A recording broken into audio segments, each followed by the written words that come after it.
This is Orlando Sentinel Now. Hello, it's Tuesday, October 19th. Rich Pope here with Monavet Cordero and Scott Maxwell. They have our topics today, actually kind of related. We're going to talk about the Joel Greenberg case and a delay in his sentencing. And then also Scott Maxwell is going to talk about the system for keeping political campaigns accountable and just the lag in that as well. We're going to get started with Monavet. We're going to talk about the delay in sentencing yesterday of former Seminole County tax collector Joel Greenberg and what this means for this right now. Monavet, what happened yesterday? Yeah, so the judge agreed to the delay, but said this would be the final postponement of Greenberg's sentencing. It was supposed to happen November 18th. Now it'll happen in March.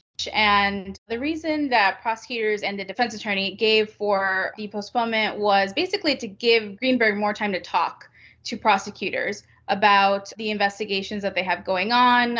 Assistant U.S. Attorney Roger Handberg said Mr. Greenberg was a prolific criminal, and there's a lot of investigations, and he's taken us, down a lot of different paths. And he said that, frankly, they've gone to places that they weren't anticipating. And so this period gives them more time to Greenberg more time to corroborate information that they have and to, give them new information. Yeah, for the most part, Fritz Scheller, that's Greenberg's lawyer, and prosecutors are pretty much in agreement on this delay. The government and I were in agreement on the March deadline. So the government's doing look, I'm not in the business of, as you know, I'm not in the business of complimenting the government, but they're doing an excellent job in this case, I have to admit. You have two outstanding prosecutors in the case.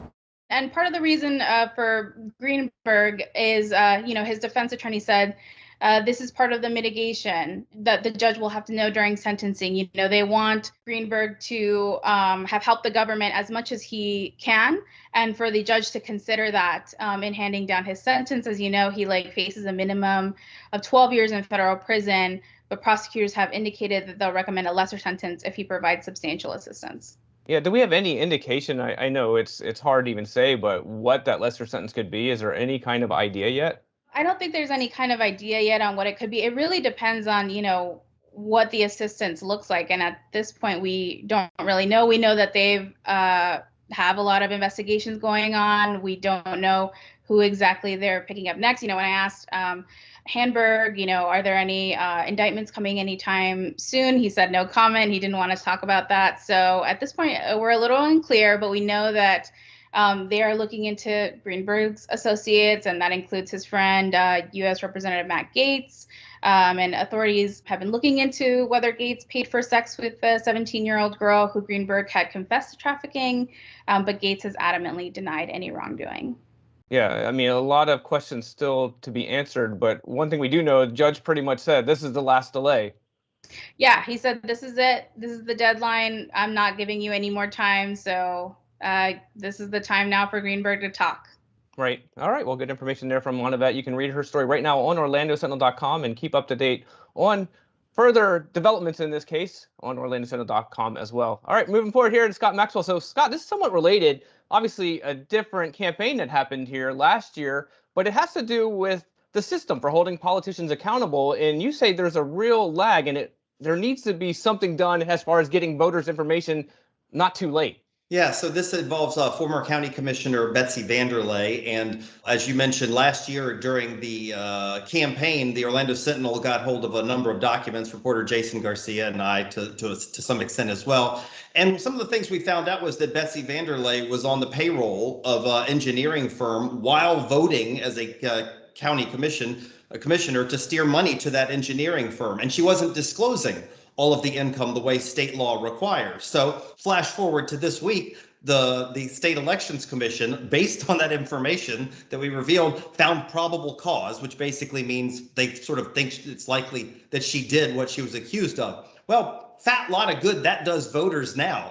This was unearthed a month before the election. They have revealed their probable cause, which isn't even anything like a conviction. It's just a probable cause 13 months after the election takes place. That seems pretty lame. Part of the reason for that is that Florida has a bizarre provision in its ethics code that says it will not consider any complaints about elected officials within 30 days of an election. No other law enforcement works like that. Imagine if you got stopped by a cop and he wants to arrest you for something, and you're like, you know what, officer?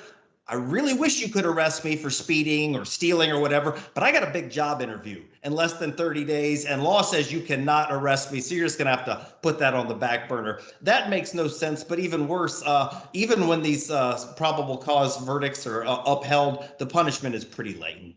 Yeah, you talk about that 30-day. Why does that exist? It does seem really strange. Yeah, you're right, Rich. The argument is that there will be a lot of accusations that are hurled in the final weeks of a campaign, in which case I say, welcome to politics. That's the way it works, and those accusations are hurled whether the Ethics Commission is involved or not. I would rather have an official agency vet those accusations. In fact, if you were a politician who did not do anything wrong, I would think you would welcome an agency giving you a clear stamp of approval. That's not the way it works in Florida. But even when it does happen, these guys often get a free pass. And there's a very recent and local comparison that we can look at. Former state rep Marlene O'Toole, she used to be a Republican who represented the Villages. She was basically accused of doing virtually the same thing, taking money, being on the payroll of an organization, and then voting as a legislator to steer money towards that organization without disclosing that she was being paid by that group. It was substantiated. They found probable cause. Well, the problem is, after they found it, the group that finally gets to decide whether she gets punished is the legislature. Those were O'Toole's peers, and the legislature decided that she didn't even really need to be punished. She'd violated the rules, violated the law, just like everybody else had, but they decided that since she had filed an amended disclosure, which is what Vanderlei did, after she was caught, that was all the punishment they need. There's no incentive for politicians to follow the law when A, the investigations can take forever, and B, when they're finally concluded, there's no real punishment.